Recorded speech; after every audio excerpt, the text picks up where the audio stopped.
Like Judy Collins, my next guest has been on a journey of loss and discovery that's made her cherish life. Roya Hakakian was a 12-year-old living in Iran when the revolution swept through the country in 1979. At first, she greeted it with excitement, believing the promises of a new and liberating society would come true. They did for a moment, but only a moment. Now she's come out with a memoir that unpacks memories of adolescence, revolutionary fervor, and poetry called Journey from the Land of No, a girlhood caught in revolutionary Iran. Roya Hakakian, welcome to Now. Delighted to be here. You moved to this country about 2 decades ago, but it was only fairly recently that you were moved to share these memories of adolescence and childhood with the wider world. What did you hope to communicate? In the simplest terms I can think of, I really wanted all readers to fall in love with Iran. I wanted everybody to love the period that made me the person that I am today. Something huge happened in Iran in 1978 and in 1979. I became a better human being as a result of it. I mean, it's sort of like getting married, falling in love, you know, getting married to a person that you think you're going to spend the rest of your life with. If 20 years later you decide that it was a mistake, that doesn't make your original decision to get married initially wrong. The Iranian Revolution was kind of similar to this. We stormed, you know, the palace. We swarmed into the streets for all the right reasons, for all the reasons that every nation throughout history wanted to have a revolution. Well, like what? We wanted freedom. You know, we had no civil liberties. You can't have a society that's on the verge of modernizing, as Iran was in 1978 and 1979, and not desire to have freedom of press, you know, to have you know, a diversity in political party and opinions. And that we were entitled to have that in those years, and we're entitled to have that still. In your family, there was a lot of discussions of words, of ideas, of poetry, but at a time when the wider society, before the revolution even, didn't allow that kind of open discourse. You know, Iran, that's sort of the dilemma of being an Iranian. I mean, you're talking about a nation that has embraced literature, primarily poetry, as its way of communication for hundreds of centuries.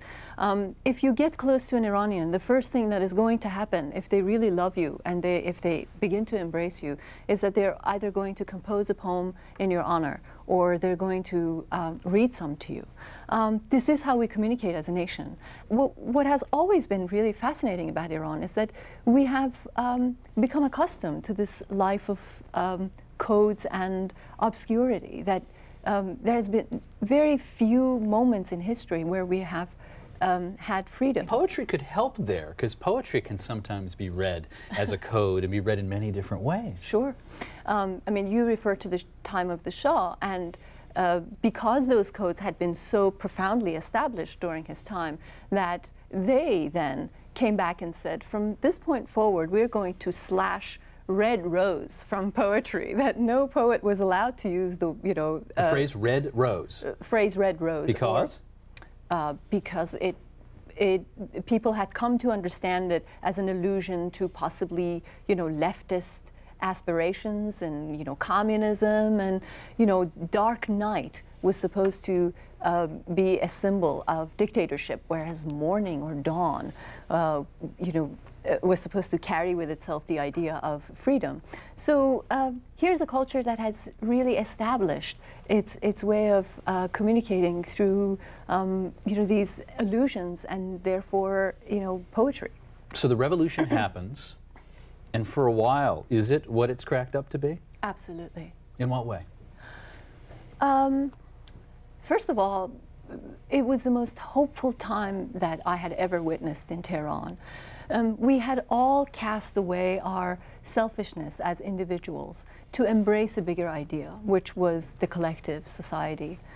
I have not to this day met an Iranian who lived in Iran in those years and doesn't still think that Iran of 1979 and the revolution of 1979 is the most exciting, delirious event of their lifetime. Now, in case we haven't pointed out, you're Jewish, and the Jewish people have had a very long history in Iran. In fact, I was looking at the timeline at the end of the book, back to the 6th century before Christ, essentially. And there you are at school during this revolutionary period, and being Jewish starts to become, I think, a liability. One of the first things that happened was that divisions of what later became the new intelligence ministry in Iran were established in high schools, and especially high schools, because the new regime knew that it was the intellectual classes, the educated classes, that had brought on the revolution in 78 and 79. So they put spies into high schools. Exactly. And so, you know, you really began to not trust your peers in the classroom. The early 80s in Iran were some of the most tragic years that Iran has ever seen in its history. They were the years that the radical clerics in Iran were trying to firm their grip on power, and they really didn't relent at anything. And so slew of younger kids were arrested. I'm talking about 13, 14, 15-year-old kids who were arrested, rounded up from schools, and probably never returned home. These kids were also executed. I mean, the general idea in those years was either you're a sinner, in which case we have arrested you for the right reasons, or we have executed you for the right reasons, or you're not a sinner and you're innocent, in which case, you know, even if we execute you, you will land in heaven. I mean, it is not so much different from what happened probably in you know, Stalinist Russia. Iran had that period in the early 80s. Well, that's what Americans often don't understand, is how quickly these things turn. A flourishing of a revolution like that, in which there's civil liberties and so forth, and divergent viewpoints respected, and then you don't have to fast forward very far to see it turn so quickly. Yes, yes, it's devastating, and it's also very, very intriguing to see that the way they turn is probably, at least in Iran, began with the way the rights of women began to diminish. People often ask me, you're Jewish, what happened to you first to know that Iran had become unsafe to you as a Jewish person? And my answer often is that it wasn't so much, the signs that came to me weren't so much the signs that came to me as a Jew, they were mostly the signs that came to me as a woman. You woke up in Tehran and all of a sudden the city had vastly changed. Why? Not because the grocery store wasn't where it used to be, but because 50% of the population suddenly looked different after the Islamic dress code was enforced. Now, Americans, of course, look at the Iranian Revolution through a very specific prism, the taking of the 52 American hostages. Do you often run into this with Americans, that you'd like to teach them a wider lesson about the Iranian experience than just that? It's a marvelous, marvelous reference point. I say marvelous not so much because I think it's wonderful, but because I think it's such an important watershed. Somehow, a 2,500-year civilization went down the drain on November 4th, 1979. That somehow the Iranian history began with the day that the embassy was taken over in the minds of the international community. And what I'm hoping I can accomplish, perhaps, or we as Iranians can accomplish, is to remind the world of that larger history, that there was a history before 1979, before the takeover of the American embassy. And perhaps that can inject this conversation that we need to have with more texture and depth. About 5 years ago, you started seeing the movement for reform in Iran, essentially against the present government, flaring up from time to time. What do you make of that movement now? Where is it? It's there. There's no doubt that it's there. Look at the official statistics that an official in Tehran gathered. 86% of Iranians do not pray.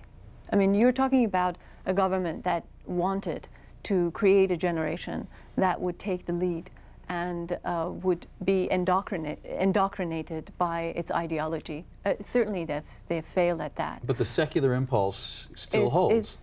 Exactly. I mean, it's very important to see that, you know, in 1979, 98.2% of Iranians voted yes in a national referendum to choose Islamic Republic as their form of government. There is a widespread demand these days for another referendum. Why? Because the public has come to the conclusion that the idea of mixing religion and state, of bringing the clergy into the arena of politics was a wrong one. And so the demand for referendum is to give the public a chance to reconsider the decision that it made in 1979. I think the impulse is there. I think what has happened is that the presence of the United States, both in Afghanistan and Iraq, has made it really complicated for Iran to really make its own decision and go about its own independent. Both sides of Iran, if you look at the map of the Middle East, why has it made it complicated? Well, we are sandwiched in between two troubled spots, or the most troubled spots in the Middle East right now. It's made it difficult because, you know, the best way is just wait for the Americans to overthrow their dictators. Why bother? Why, take the risk of taking to the streets and,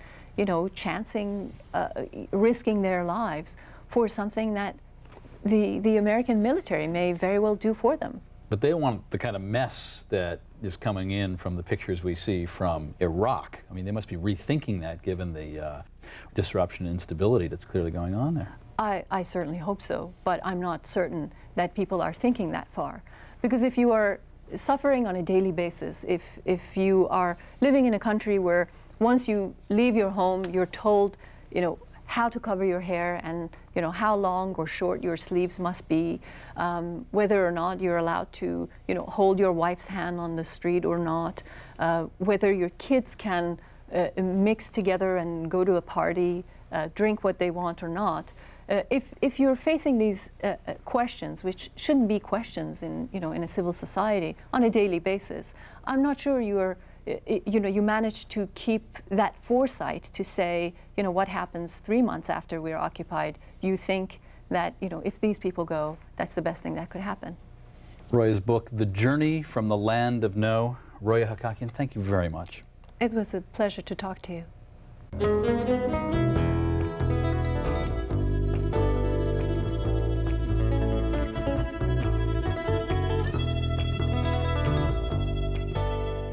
That's it for now. Thanks for joining us. David and I will be back next week. Well, now I'll have my conversation with Elliot Spitzer, the New York